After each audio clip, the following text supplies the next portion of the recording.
Alors, nous sommes au point 2, la partie 2 que nous avons commencé la journée de la résurrection.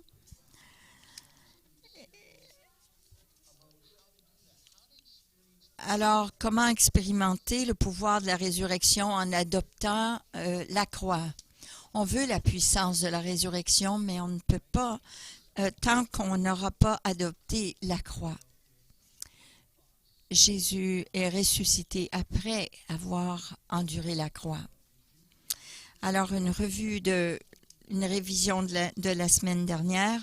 Le tableau vertical représente notre relation avec Dieu, le Père, là où Jésus a déversé son sang.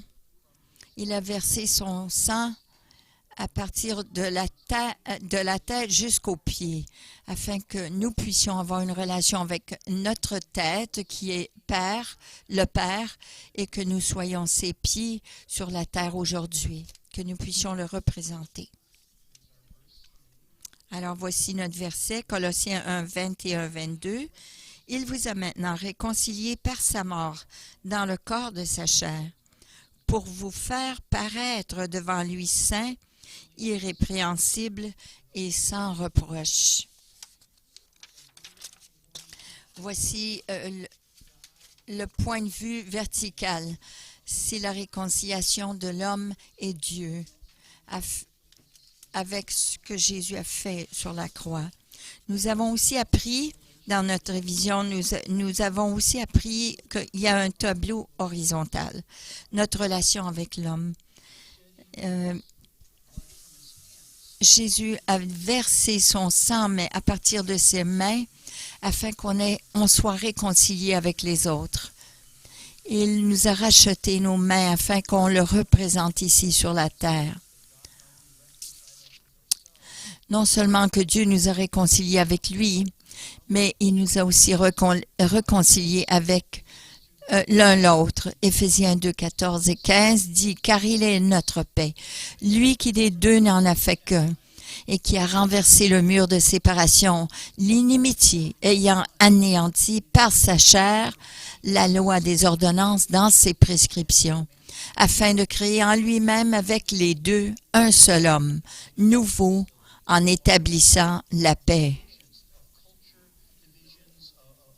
Il a aboli les divisions de culture, d'hommes et femmes, de race, d'arrière-plan. Il a brisé toutes ces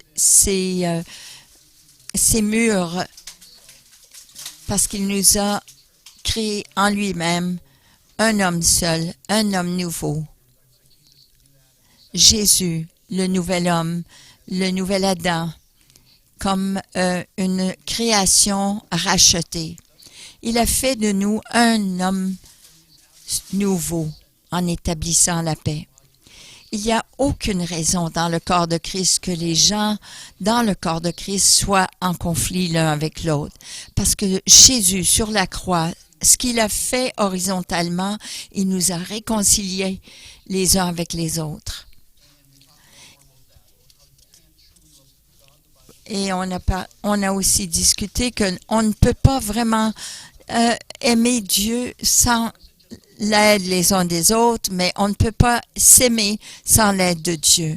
Sur la croix, Jésus sur la croix, c'était pas juste moi et Jésus, mais c'était chacun de nous ensemble. Et chaque fois qu'on permet la division les uns entre nous, on minimise ou on renie ou on se moque de ce que Jésus a fait sur la croix. Il nous a réconciliés comme un seul homme en établissant la paix. Alors, d'ignorer la relation verticale ou horizontale, les deux, nous manquons quelque chose lorsque nous faisons cela. Nous devons accueillir le travail vertical et le travail horizontal que Jésus a fait sur la croix. Et ce que j'aimerais partager aujourd'hui, j'aimerais focuser vraiment sur le pied de la croix. On ne pense pas souvent au pied de la croix, mais ça devait être ferme, fermement établi dans la terre. Quelqu'un a dû creuser un trou qui représente la mort, la tombe. Mais la croix ne tient pas sans ce trou dans la terre. Le pied de la croix est l'endroit où Dieu règle non notre relation avec l'homme, avec autrui ou avec Dieu, mais la relation avec nous-mêmes. Dieu nous parle, il règle des choses. C'est là où on abandonne tous nos efforts, tous nos prétentions. C'est l'endroit où on renonce à notre fierté, à notre orgueil, et nous l'ensevelissons au pied de la croix. C'est l'endroit où on recommence à neuf, au pied de la croix. Ce n'est pas seulement un endroit de repentance, là où on dit qu'on renonce à nos péchés, où on demande pardon, mais on doit être entièrement mort à ce monde, aux choses de ce monde, afin qu'on puisse vivre éternellement, libre. Et cela arrive seulement au pied de la croix. Nous avons regardé un verset la semaine dernière qui représente ce qui est arrivé au pied de la croix. Jonas s'est dit, « Dans ma détresse, j'ai invoqué l'Éternel, il m'a exaucé du sein du séjour des morts. J'ai crié et tu as entendu ma voix. » Jonas courait, il s'enfuyait loin de Dieu, mais au sein du séjour des morts, il a dû mourir à sa volonté, à lui-même. Il a crié à Dieu et Dieu a entendu sa voix. Pour la plupart des chrétiens, vous savez, c'est notre expérience. Dans le temps de notre détresse, on a invoqué l'Éternel.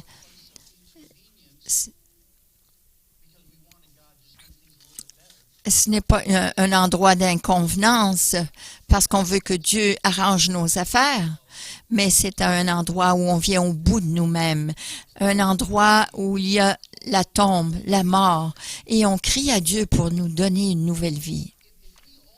Si seulement on traite la croix comme un petit prix Dieu, si on traite la croix comme un prix Dieu, alors on va seulement expérimenter une petite bénédiction, une petite amélioration de la part de Dieu.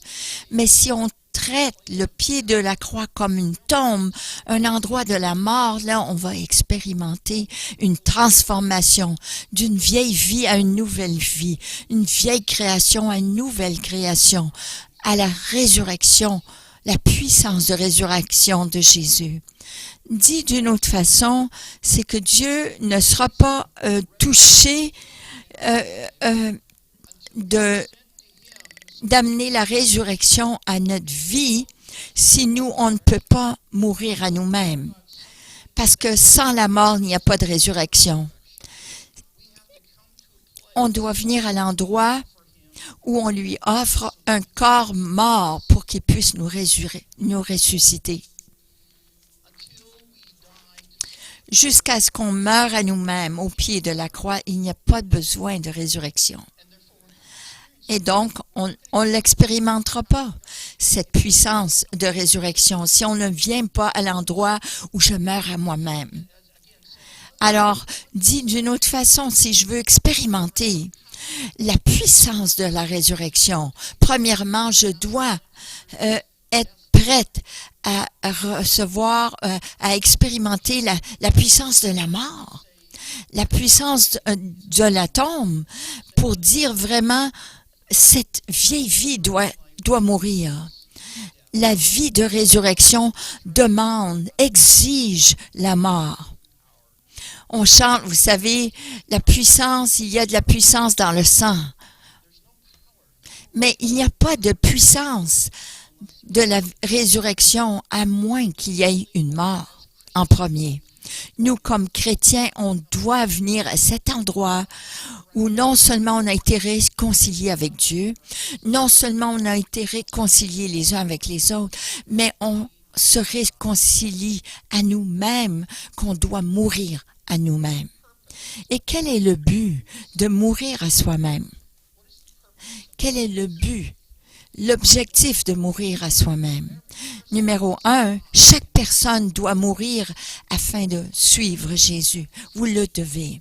Matthieu 16, 24, il dit, si quelqu'un veut venir après moi, qu'il renonce à lui-même et qu'il se charge de sa croix et qu'il me suive. Si on doit expérimenter la puissance de la résurrection, on doit prendre notre croix, on doit prendre la verticale et on doit venir à une bonne relation avec Dieu. Et on doit aussi prendre l'horizontale de cette croix et venir à une bonne relation avec chacun les uns des autres. Et on doit aussi régler le pied de la croix, là où on vient à une nouvelle personne, parce qu'on a réglé la vieille personne. Jésus a dit, si tu veux me suivre, il va falloir que tu renonces à toi-même, que tu te charges de ta croix. Et on ne peut pas suivre Jésus dans la victoire, on ne peut pas le suivre dans la liberté, on ne peut pas le suivre dans la provision surnaturelle, on ne peut pas marcher surnaturellement avec lui tant qu'on n'aura pas marché avec lui à la mort, dans la mort. Et la deuxième raison de mourir à soi-même, de refuser de mourir, c'est d'être un ennemi de la croix. Philippiens 3,18 nous dit, car en est plusieurs qui marchent en ennemis de la croix de Christ. Je vous en ai souvent parlé et j'en ai parlé maintenant encore en pleurant. Plusieurs qui marchent en ennemis de la croix. Et le mot ennemi, là, dans cette phrase, qui veut dire les gens qui sont hostiles, qui sont adversaires de la croix. Une définition d'ennemi, c'est quelqu'un qui essaye de vous voler votre provision sans payer le prix exact. Ça, c'est un ennemi qui essaye de vous voler les choses qui vous appartiennent sans payer le prix pour. Comment on devient ennemi de la croix? On demande les bénéfices et les ressources qui ont été payées sur la croix par Jésus-Christ sans payer le prix personnel pour avoir ces bénéfices. Et quel est ce prix personnel? C'est de mourir à soi-même. Vous comprenez? Mourir à soi-même afin qu'on puisse bénéficier de la croix. Une bonne relation avec Dieu, avec les autres et avoir une nouvelle relation et mourir à soi-même. Un autre but de mourir à soi-même, c'est que la mort libère toujours le pouvoir. La puissance. 1 Corinthiens 1,18 nous dit, car la prédication de la croix est une folie pour ceux qui périssent, mais pour nous qui sommes sauvés, elle est une puissance de Dieu. Le message de la croix, c'est une puissance pour nous, parce qu'en mourant, on est libéré, on est ressuscité à une nouvelle vie, on obtient une vie nouvelle. Pour la plupart des gens, le concept de la croix, c'est de la folie. Mourir à soi-même, c'est masochiste. Non, c'est distorsionné. C'est bizarre, mourir à soi-même, c'est de la folie. Mais si vous expérimentez la mort à soi-même et vous entrez dans la résurrection, vous savez que la mort, c'est vraiment la seule façon à la provision quotidienne, d'être puissamment revêtu en transformation à la ressemblance de Christ. Parce que nous qui sommes transformés, nous savons que la mort à la croix, ça relâche la puissance de la croix dans nos vies. Il y a des conséquences à ne pas mourir, vous savez. Juste en cas où vous voulez éviter ce message, les conséquences de ne pas mourir à soi sont celles-ci. Numéro 1, c'est de vivre une vie qui est entravée. Colossiens 2,15 nous dit, il a dépouillé les dominations et les autorités. Il les a livrées publiquement en spectacle, en triomphant d'elles par la croix. Il Il les a publiquement livrés en spectacle. Alors pourquoi vivons-nous avec combat, même après avoir venu à Christ? Est-ce que Jésus les a livrés en spectacle? Oui. Est-ce qu'il les a dépouillés de leur puissance? Oui, mais il l'a fait à la croix. Alors, afin que ceci soit efficace dans nos vies, nous devons aller à la croix. Et en mourant en soi-même, nous recevons la liberté de ses puissances et ses autorités. Alors, si on ne va pas au pied de la croix, si on ne meurt pas à soi-même, on va être constamment, on sera battu par les autorités et les dominations.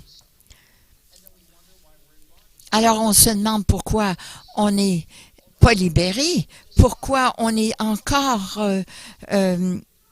sous la puissance de l'ennemi. Alors, tant qu'on ne va pas au pied de la croix, tant qu'on n'ira pas outre la croix, lorsqu'on fera ces choses, on va continuellement, on sera affecté par les puissances et les dominations de ce monde. Est-ce que Jésus a fait le travail? Oui, il a tout accompli, mais on doit accueillir la croix pour avoir cette liberté, pour être libre de ses autorités et ses puissances. Une autre conséquence de ne pas mourir à soi, c'est le ministère sans pouvoir. Luc 14, 27 nous dit « Quiconque ne porte pas sa croix et ne me suit pas ne peut être mon disciple. » Si on n'accueillit pas la mort à la croix, au pied de la croix, nous n'allons pas recevoir la puissance pour vivre la vie chrétienne comme un disciple, un qui est puissamment revêtu par Jésus lui-même. Lorsque nous voyons les marques d'un disciple du Nouveau Testament, eh bien, ces marques-là, c'est chasser les démons, de marcher courageusement, d'avoir la direction quotidienne, la provision quotidienne, de marcher dans le miraculeux, le surnaturel. Nous demandons, c'est quoi leur secret? Tous ces disciples sont allés à la croix et sont morts là à soi-même. Ils se sont agenouillés à la croix. Ils ont laissé leur vieille vie là et ils ont ressuscité en nouveauté de vie. Sans la mort à la croix, nous n'aurons pas la vie de résurrection qui nous aidera à être efficaces comme disciples de Jésus-Christ. Un autre problème de ne pas nous mourir à soi-même, c'est que nous avons une identité qui est non confirmée. Matthieu 27, 40. « Sauve-toi toi-même, ils ont dit à Jésus, si tu es le Fils de Dieu, descends de la croix. » Oui, prouve-le en descendant de la croix. Mais ils n'ont pas compris qu'afin que Jésus prouve qu'il soit le Fils de Dieu, il fallait qu'il reste sur la croix. Il devait rester là et mourir afin que la puissance de résurrection soit relâchée dans sa vie et dans nos vies aussi. Alors la seule façon que nous pouvons prouver que nous sommes fils et filles de Dieu, vraiment confirmer notre identité comme fils et filles de Dieu, c'est que nous devons faire face à notre propre croix. Nous devons mourir à nous-mêmes, afin que la puissance de la résurrection soit vivante en nous, soit active en nous. Alors notre identité comme enfant de Dieu n'est pas confirmée tant que nous ne mourrons pas à la croix. Et une autre conséquence de ne pas mourir à soi-même, c'est un service infructueux. Jean 12, 24 nous dit, si le grain de blé qui est tombé en terre ne meurt, il reste seul. Mais s'il meurt, il porte beaucoup de fruits. Vous êtes une semence.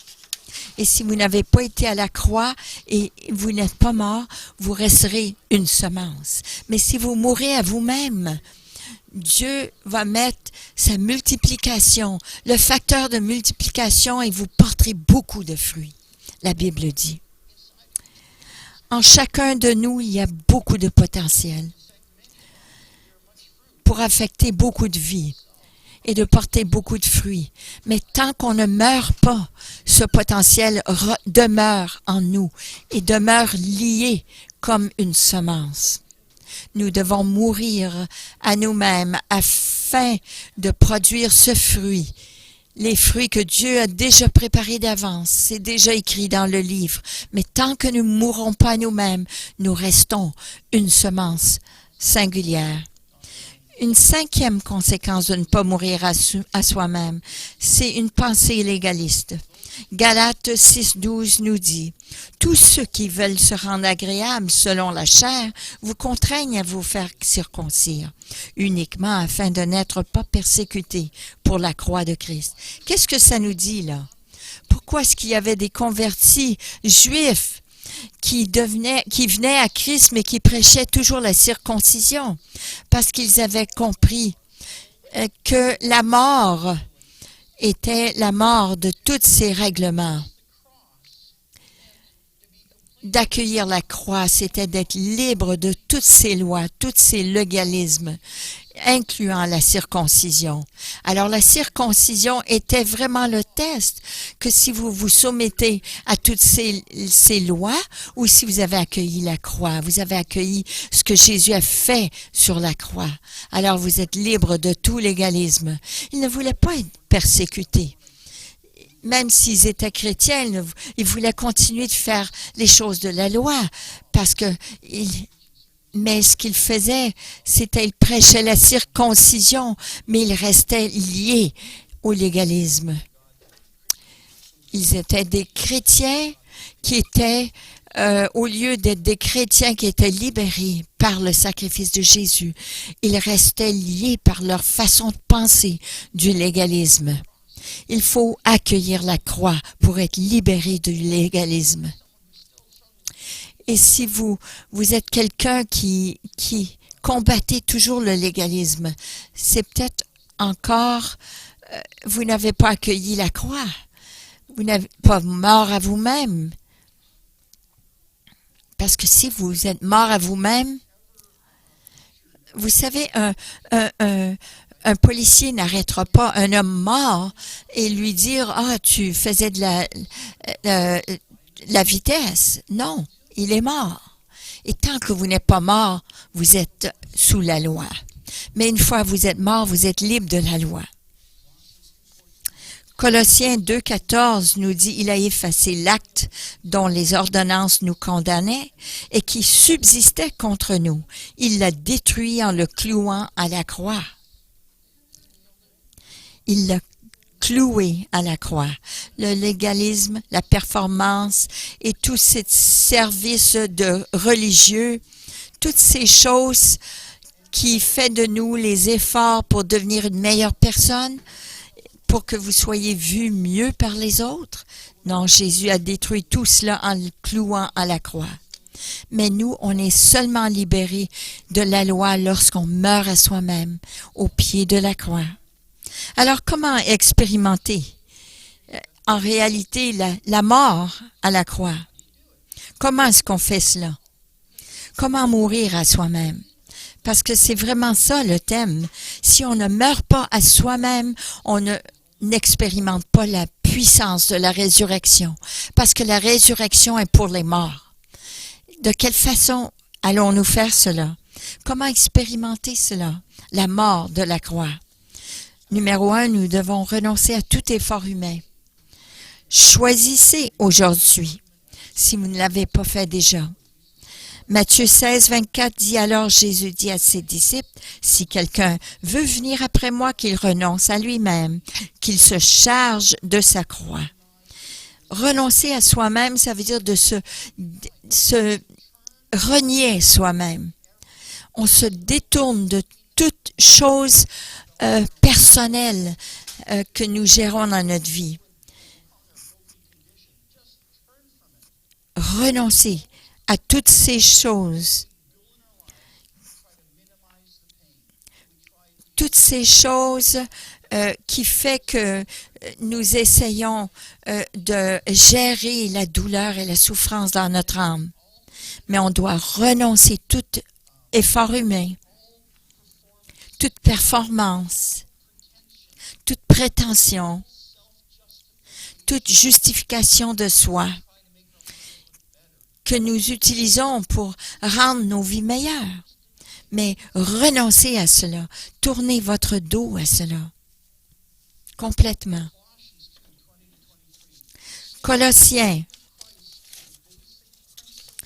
2, 20 à 23 nous dit, « Si vous êtes morts avec Christ au rudiment du monde, pourquoi, comme si vous viviez dans le monde, vous impose-t-on ces préceptes? Ils ont, à la vérité, une apparence de sagesse, en ce qu'ils indiquent un culte volontaire, de l'humilité et le mépris du corps, mais ils sont sans aucun mérite et ils contribuent à la satisfaction de la chair. »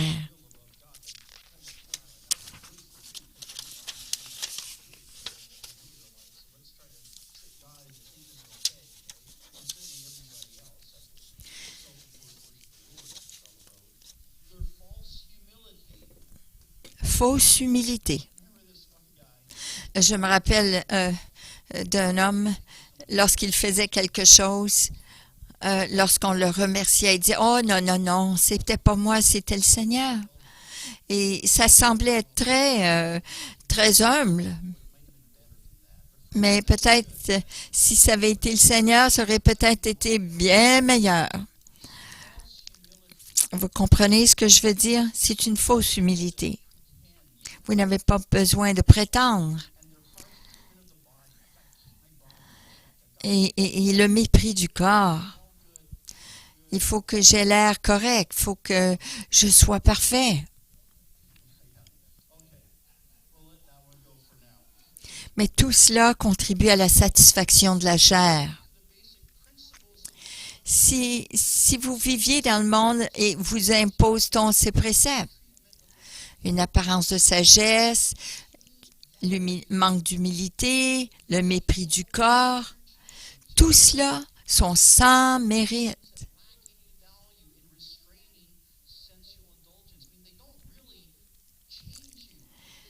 Tout ce que ça ne vous change pas, ça ne change pas votre cœur, ça ne vous transforme pas dans une nouvelle créature, ça fait seulement que vous avez l'air beau, plus beau peut-être.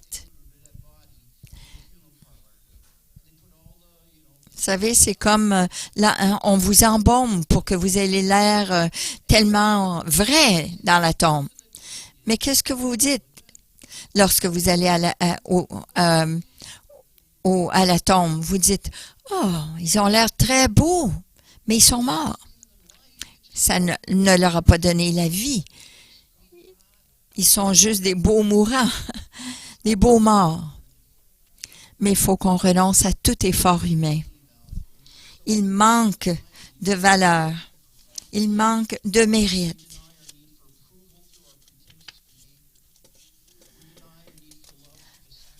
Alors, on renie toutes ces choses. Il faut mourir à tout cela. Tout cela qui fait semblant que nos besoins sont rencontrés. Renoncer tous nos désirs, tous nos efforts. Rejeter tous les désirs de ce monde. Galates 6,14 nous dit, « Pour ce qui me concerne, loin de moi la pensée de me glorifier d'autre chose que de la croix de notre Seigneur Jésus-Christ, par qui le monde est crucifié pour moi, comme je le suis pour le monde. » Ça veut dire, je mets à mort tous ces désirs de la chair qui me limitent, qui me restreignent, le besoin de me justifier. Ça, c'est un gros morceau. Je mets à mort le désir de toujours avoir raison, le désir de revendiquer, de retenir le pardon, le désir de punir les autres, de condamner les autres, le désir d'humilier les autres à cause de ce qu'ils m'ont fait, d'avoir ma vengeance, d'abaisser les autres afin que je puisse m'élever. Ce sont tous des choses qui font partie du monde, qui font partie du système du monde à laquelle on doit mourir. On doit crucifier tous ces désirs méchants qui désirent faire mal à quelqu'un d'autre pour notre propre bénéfice. Mais il faut qu'on crucifie ces désirs. Si on veut réellement expérimenter la mort sur la croix. Troisièmement, comment expérimenter la mort à la croix? Remplacer le propriétaire de votre vie. J'espère que vous n'êtes pas le patron de votre vie. Parce que si vous l'êtes le propriétaire de votre vie, vous êtes dans le trouble. Romains 7,4 nous dit, vous aussi, vous avez été par le corps de Christ mis à mort en ce qui concerne la loi, pour que vous apparteniez à un autre. Pourquoi? Qu'est-ce que Jésus faisait sur la croix? Il vous donnait l'occasion de changer de propriétaire, que vous ne soyez pas le patron de votre vie. Et laissez Jésus être le roi de votre vie.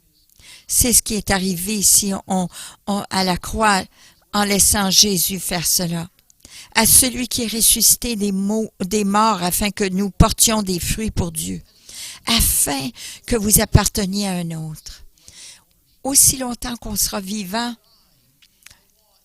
on a le droit sur nous-mêmes, mais si on est mort, tout ce qu'on avait est passé à un autre, a été donné à un autre.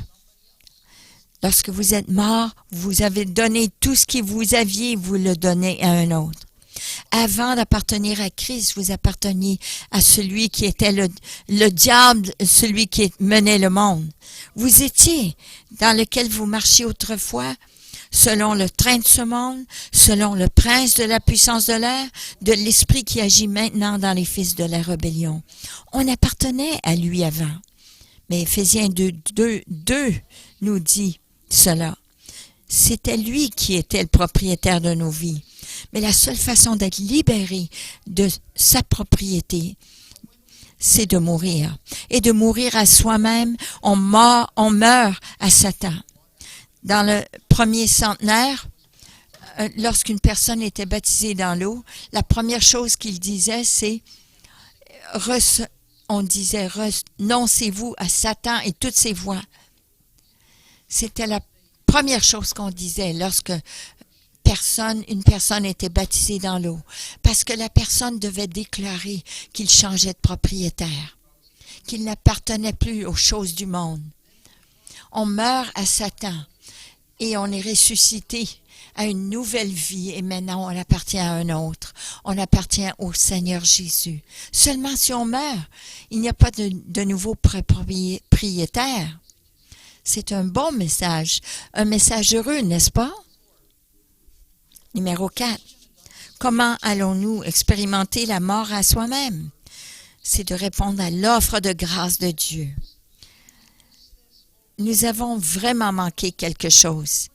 C'est de répondre à l'offre de grâce de Dieu. Romains 6,4 nous dit, nous avons donc été ensevelis avec lui par le baptême en sa mort, afin que comme Christ est ressuscité des morts par la gloire du Père, de même nous aussi, nous marchions en nouveauté de vie. Rappelez-vous que lorsqu'on célèbre la Sainte Seine, on ne se rappelle pas de quelque chose que Jésus a fait il y a 2000 ans. Par l'obéissance, nous célébrons la table du Seigneur. Dieu nous promet, oui, nous partageons le fruit de la vigne et le pain. Dieu nous partage cette grâce. Il va activer la grâce de la guérison dans nos vies, dans nos corps. Mais ce qu'on oublie aussi de la même façon, c'est que Dieu veut tellement que nous expérimentons la puissance de la résurrection qu'il a désigné une ordonnance qu'on appelle le baptême d'eau, afin qu'on reçoit cette grâce spéciale pour nos vies. Malheureusement, parce qu'on ne comprend pas le but du baptême d'eau, il y a beaucoup de chrétiens qui n'ont pas été baptisés dans l'eau. Ils n'ont pas été ensevelis dans les eaux du baptême.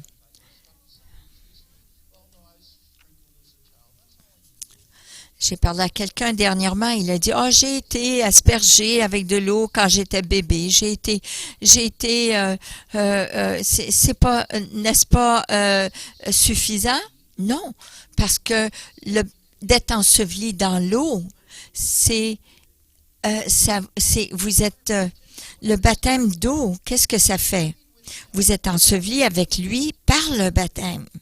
Et vous êtes ressuscité en lui, avec lui, par la foi qu'il a ressuscité des morts. On a la puissance de vivre une nouvelle vie. Et de dire que j'ai été aspergé lorsque j'étais bébé, non. À 3 mois, vous n'étiez pas un mauvais enfant.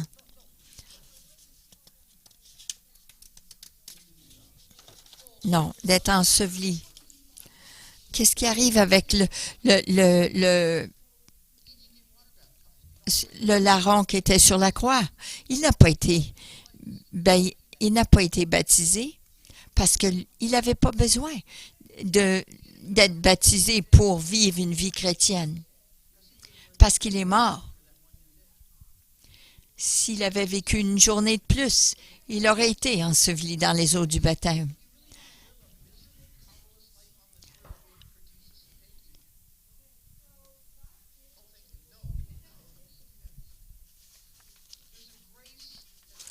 Il y a une grâce qui vous est offerte par les eaux du baptême.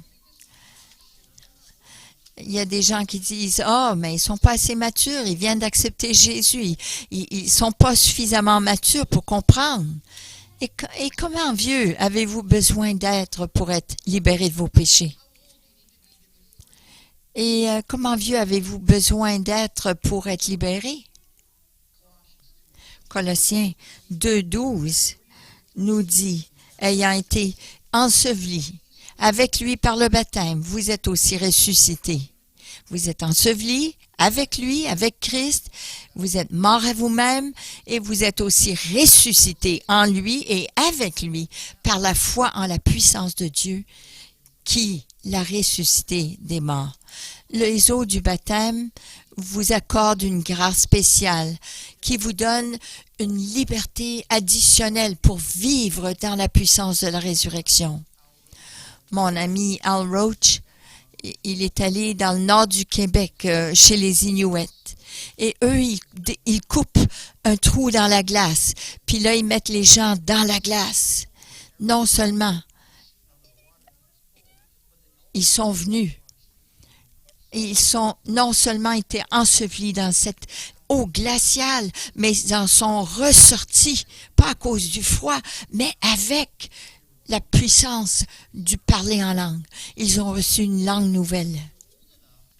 Si vous êtes suffisamment vieux pour exercer votre foi dans la puissance de Dieu, vous êtes assez vieux d'être enseveli dans les eaux du baptême et ressentir la puissance de Dieu. J'ai vu des enfants de 5 ans, même ma fille à 6 ans ou 7 ans, elle est venue me voir.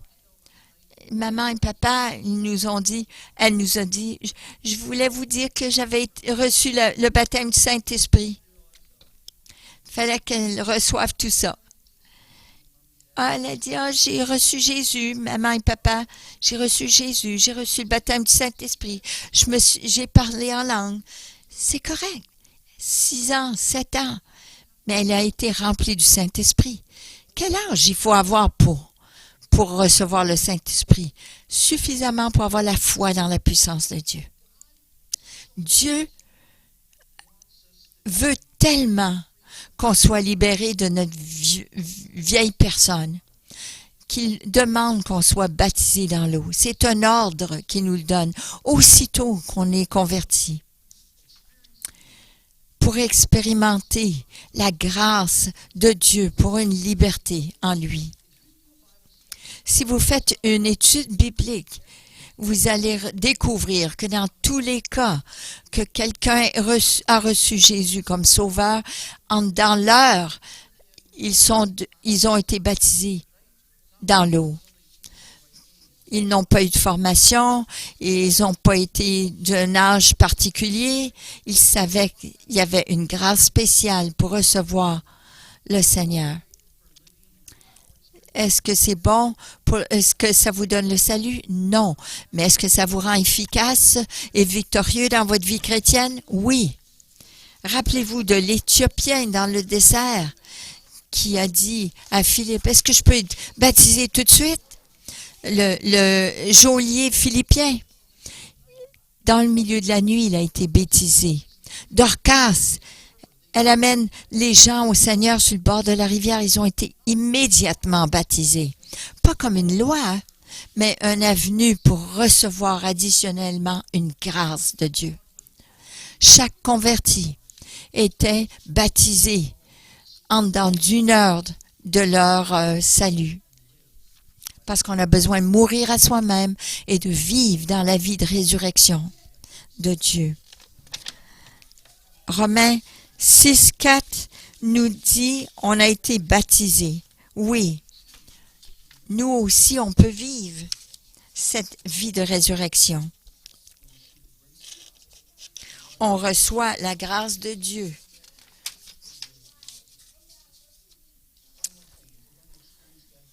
Si on veut expérimenter la mort de la croix, on doit refuser de regarder en arrière.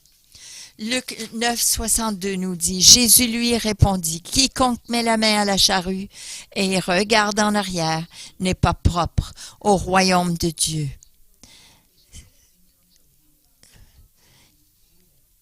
En n'étant pas propre, c'est pas en condamnation, mais c'est un check de réalité. C'est vraiment pour voir si on est efficace. On ne veut pas retourner à notre vieille façon de penser, notre vieille façon de relationnelle, notre vieille façon de penser ou d'agir.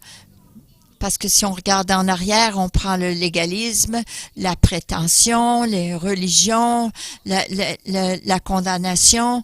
On sera pas puissamment revêtu. On sera pas équipé, outillé pour le service dans le royaume de Dieu.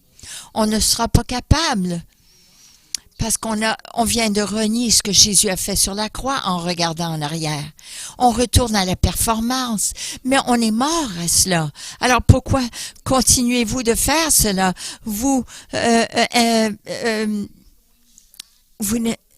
Pourquoi est-ce que vous retournez au bout de la croix?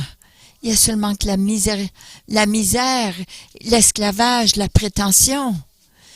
Et vous n'êtes pas épanoui, vous serez frustré. On refuse de regarder en arrière. On refuse de prendre cette condamnation, cette culpabilité. On refuse de prendre cette honte. On refuse de prendre cette condamnation. Et on refuse de retourner en arrière et prendre offense. Parce que lorsqu'on prend l'offense, on renie le travail que Jésus a fait sur la croix, qui nous a unis dans la même foi. Il dit, gardez cette foi, gardez par ce lien de paix. Seulement Jésus peut faire cela sur la croix. Mais nous gardons par l'alliance parce que je choisis que cette unité avec toi est plus importante que mes sentiments, que mon unité avec toi est plus importante que de tes défauts de caractère. C'est pour ça que Dieu dit dans la parole, endurez-vous les uns les autres. Oui, parce qu'on a tous des défauts. Alors on doit s'endurer.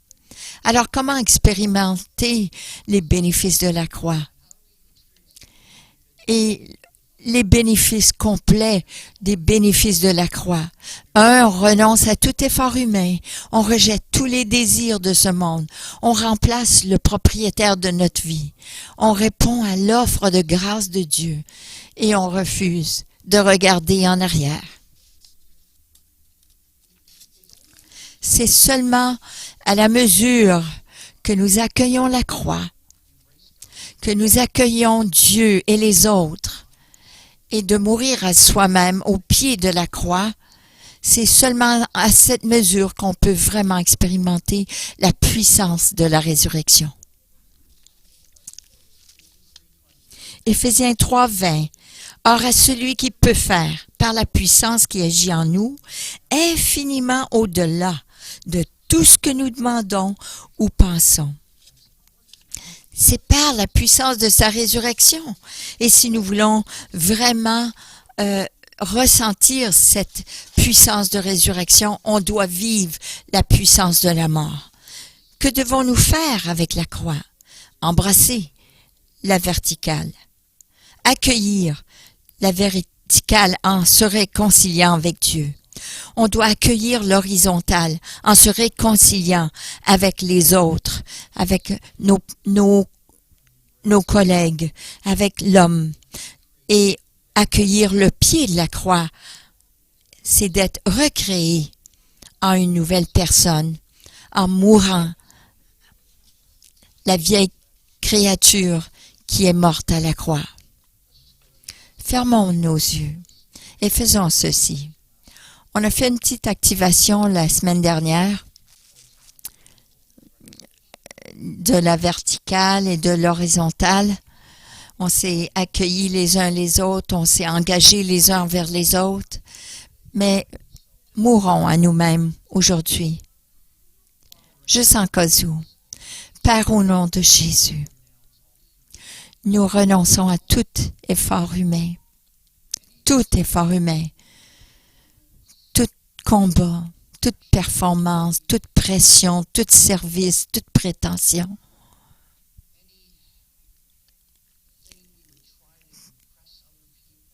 Tout ce qui serait pour qu'on impressionne les autres, tout effort qui démontre qu'on fait mieux qu'on est vraiment, on renonce à la chair. On doit mourir à cela. Aujourd'hui, Père, aide-nous à mourir à ce travail de la chair, cette œuvre de la chair. Aide-nous, Saint-Esprit, de mourir à la chair, de mourir à tout effort humain. Nous renonçons à tout effort humain pour vivre et marcher en nouveauté de vie, la vie chrétienne. Tout ce qui est contraire à la puissance de résurrection, renoncez-y aujourd'hui, au nom de Jésus. Et Père, on rejette tout désir charnel, toutes les réactions, l'amertume, le manque de pardon, humiliation, la condamnation, l'amertume, la justification de soi. N'importe quoi que nous sommes tentés de faire pour abaisser les autres afin qu'on se relève nous-mêmes. Tous ces outils que le monde nous a donnés afin d'apparaître mieux que les autres. Nous renonçons à cela. Nous rejetons toutes ces choses. Donne-nous la grâce maintenant pour rejeter tout cela. Oui, Saint-Esprit.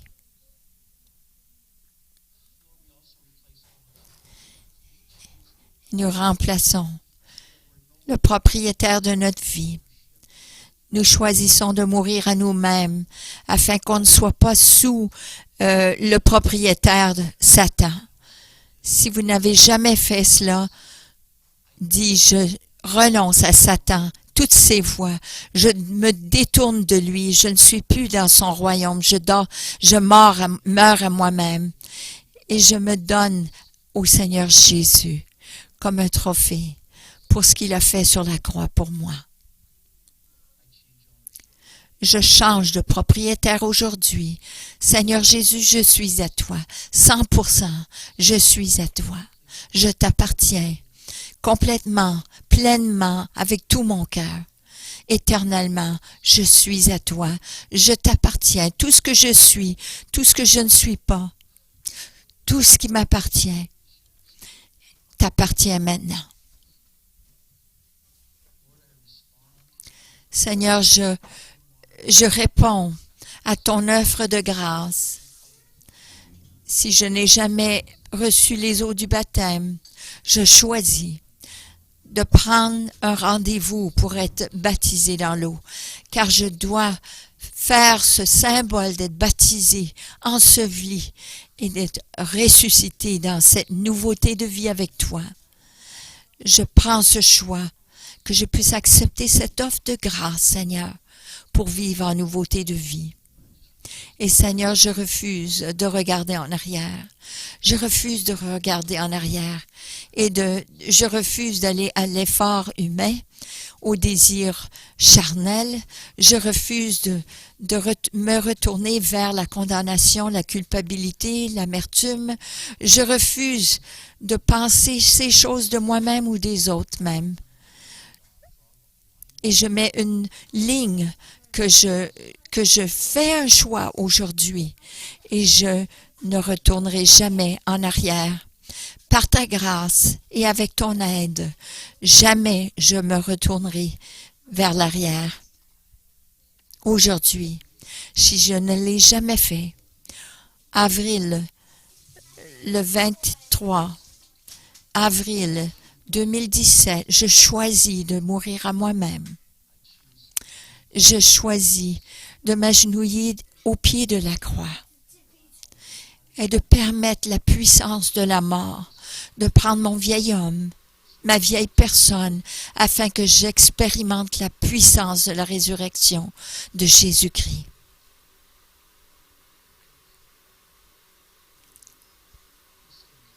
Levons-nous ensemble.